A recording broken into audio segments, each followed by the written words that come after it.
Okay, so CPI finally came out this morning and came in at 2.7 versus the 2.8 that they were expecting. Now, the core came in a little bit hot, and let's see how the market responded to that. So far today, the market really doesn't seem to care. The question is why? Just like I talked about yesterday, look at what the market response was to this, and let's take a look at what that is. So as we break down CPI, the one to focus on here is shelter, and it is down to 3.7. Now, here's the thing. They keep talking about inflation being sticky. It was only at 4.4 back in January, so it's really only come down 0.7% in almost 8 months. So not a lot. But the reason this is important, as we talked about in my video last night, it's not going up. So if inflation is going up, the answer to normal inflation going up is to raise rates to cool off the economy.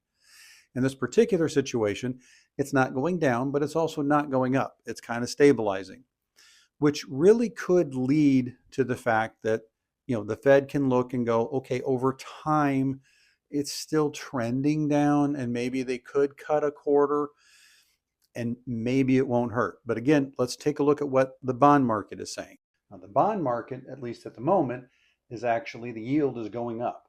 Now, what that's telling you is that the bond market does not buy the fact that inflation is under control. What this means to the Fed is that even if they decide to lower it a quarter point because they think things are under control, and we all know they're not, the bond market is saying that if you do this, we're going to go the other direction. So even though the stock market is actually going up today, because again, I think the initial opinion is that since inflation didn't go up, that's a sign that they can lower rates.